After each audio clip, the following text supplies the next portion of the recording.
Hey everyone, Dr. Jones here with the first in a series of short video installments designed at helping you develop or gain a deeper understanding of the decision-making process and the impact of different budget cuts that will have to be made at Whitman-Hanson Regional High School if our requested fiscal year 21 budget does not go through. So, as I said, I have multiple topics to cover, and to make sure that they're short snippets, I'm going to go quick, so you may have remaining questions. If you do, please don't hesitate to reach out to me on any of the social media channels or email me. So the first one is physical education. If our budget does not go through, we're going to be forced to make a cut to the physical education department. And when I say cut to the physical education department, I mean that the whole physical education department will be cut. That means the impact is going to be that no physical education classes will be offered to students at Whitman-Hanson Regional High School. Now, according to the law, we will be in violation of the spirit of the law, but by the letter of the law, we will not be, because the law states that there has to be physical education offered to students. It does not specifically lay out or design what that physical education requirement looks like. So we will be able to, and hopefully have to, get creative with that as far as waivers for outside sports and different activities are concerned. But what that means is, currently, our physical education department classes hold 50 to 60 students. You heard me right, 50 to 60 students. That's because of the history involved. You see, the history is that we had a teacher cut from the physical education department a few years back due to budget constraints and never replaced that teacher. That created huge class sizes, as you can see, by 50 to 60 students, to where students take part phys ed in their phys ed class, and the other part of the phys ed aspect of that course is that they go to a study hall / strategies area where they can work on other academic material, just because we don't have the personnel to handle that many students in a class at once. And now we're looking at cutting the entire phys ed department. So you can imagine the logistical issues that is going to cause as to where those students go in a schedule when we don't have that class. Now, you may ask, well, why cut physical education?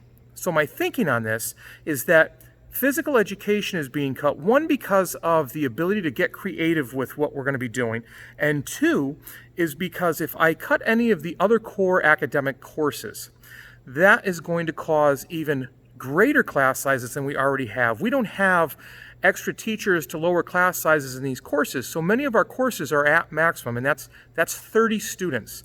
So we have in the high 20s in most of our other classes, and we really can't afford to lose any more teachers in those classes, because if we do, then we'll actually take away choice and electives and things like that from students in those other areas. And I'll get more to that in some later videos. Now, you may say, okay, well, what about, instead of your core academic classes, what about your related arts classes?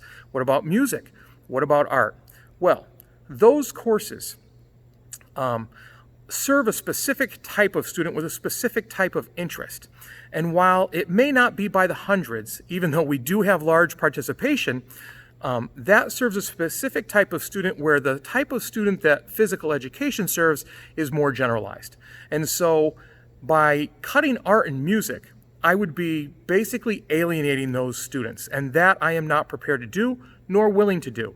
So that was my thinking along the lines of physical education. Here's the issue.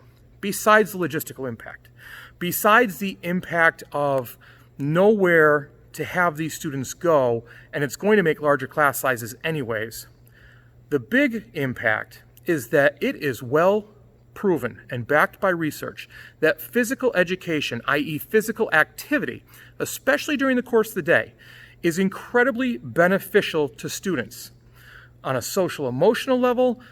It gets their brain going, it gets the blood going to their brain, they're more ready to learn, and they are actually able to learn at a more successful rate after engaging in physical activity during the day. And I have to tell you, our Whitman-Hanson Regional High School physical education teachers do such a great job of this. And they don't just do your normal sports and activities that you think.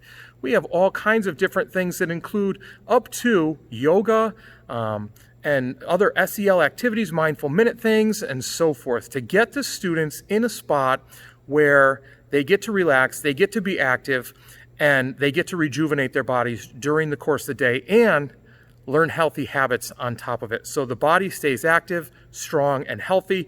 The mind stays strong, healthy, and active. So that's the impact of losing 2.5 physical education teachers. That's the impact, if our budget does not go through, of what's going to happen with physical education at Whitman-Hanson High School. It's going to cease to exist. And that's unfortunate.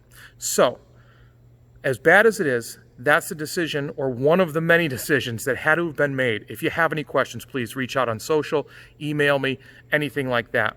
But if our budget doesn't go through, budget cuts occur, 2.5 physical education teachers, detrimental to students' development, physically, mentally, socially, and emotionally, and logistical issues in the school as far as class sizes. Thanks, and I look forward to seeing you in the next video installment. Have a great day.